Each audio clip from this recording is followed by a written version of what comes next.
টাটকা কাঁচকলার মাছ বানাবো আর সেই মাছ দিয়ে আমি তরকারি করব। অবশ্যই পুরো ভিডিওটাই দেখুন, খুব ভালো লাগবে। জলের মধ্যে কেটে রাখতে হবে, তাহলে কিন্তু কাঁচকলা কালো দাগ পড়বে না।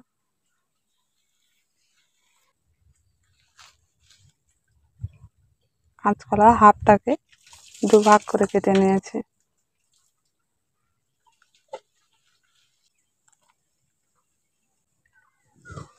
এখন কাঁচকলা সিদ্ধ করার জন্য জলটা দিয়ে দিচ্ছি।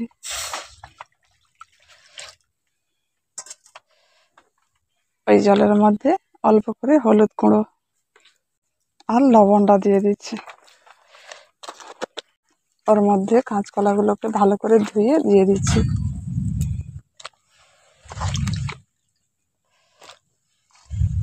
লবণ হলুদ দিয়ে কাঁচকলাগুলোকে এখন ভালো করে সিদ্ধ করে নেব।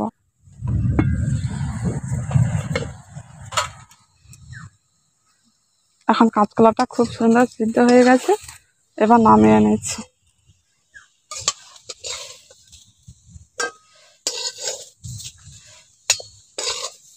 কাঁচকলা সিদ্ধের মধ্যে দিয়ে দিচ্ছি কাঁচা লঙ্কা কুচি, চামচ ধনে গুঁড়ো দিয়ে দিচ্ছি, লঙ্কা গুঁড়ো হাফ চামচ, অল্প করে হলুদ গুঁড়ো, 1 কাপ বেসন। এখন স্বাদের জন্য একটু অল্প করে লবণ দিয়ে দিচ্ছি। এই কটা উপকরণ দিয়ে এখন কাঁচকলাটাকে খুব ভালো করে মেখে নেব।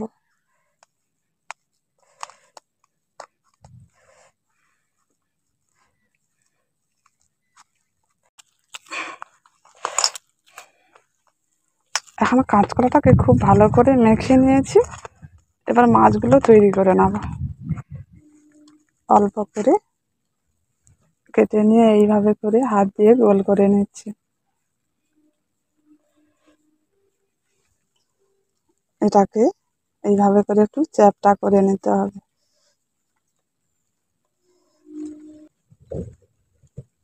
আর মাঝখানে এক সাইডে এইভাবে একটু গর্ত করে নিতে হবে।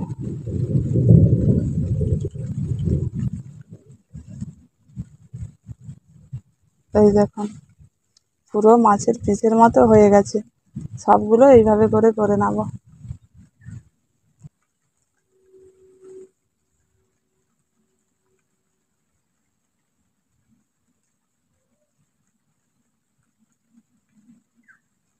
আবার একটি বানিয়ে নিয়েছি।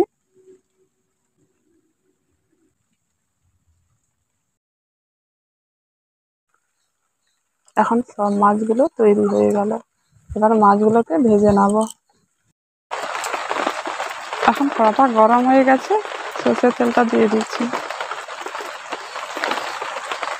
তেলটা বেশ ভালো হয়ে গরম হয়ে গেছে। গরম তেলের মধ্যে নিরামিষ মাছগুলো দিয়ে দিচ্ছি।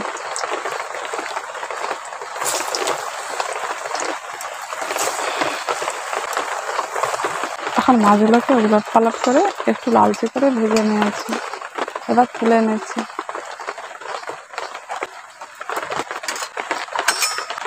বাকি মাছগুলো আবার দিয়ে দিচ্ছি।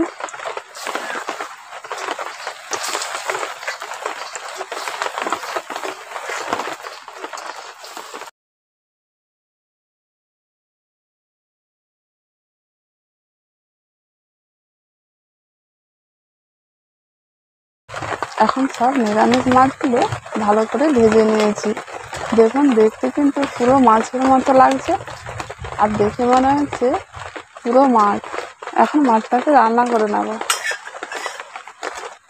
এখন মাছগুলো ভেজে নিয়েছি, যে তেলটা রয়েছে ওই তেলটা দিয়ে আমি রেসিপিটা বানাবো। ওই তেলের মধ্যে অল্প করে কালো জিরে দিয়ে দিচ্ছি, এবার হলুদ গুঁড়ো দিয়ে দিচ্ছি, আদা বাটা, টমেটো কুচি আর আদা বাটা একসঙ্গে একটু ভালো করে কষে নেব।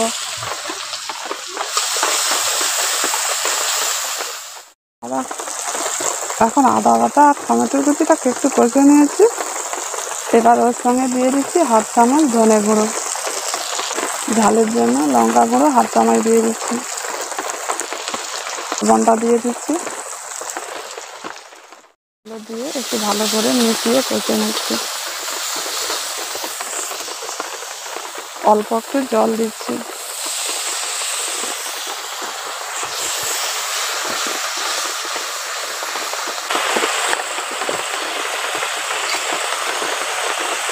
লঙ্কার গুঁড়ো দিয়ে দিচ্ছি রং হওয়ার জন্য। আরে গলে গেছে। এবার পরিমাণ মতো জলটা দিয়ে দিচ্ছি। জলটা আমি খুব বেশি দেবো না, অল্প করে দিয়ে একটু ভালো করে ফুটিয়ে নেব। ওর সঙ্গে দিয়ে দিচ্ছি জিরে বাটা। আগে থেকে আমি জিরেটা বেটে নিয়েছি।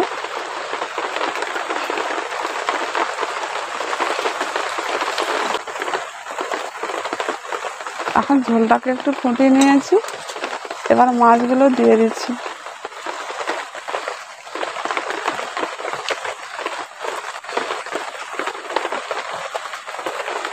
দিয়ে আরো 1-2 মিনিট ফুটিয়ে নেব।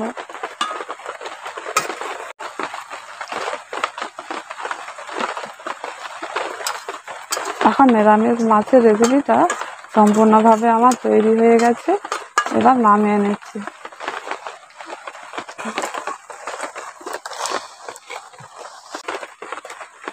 নিরামিষ মাছের রেসিপি সম্পূর্ণভাবে রেডি। আর এটা কিন্তু গরম ভাত দিয়ে খুব ভালো লাগবে।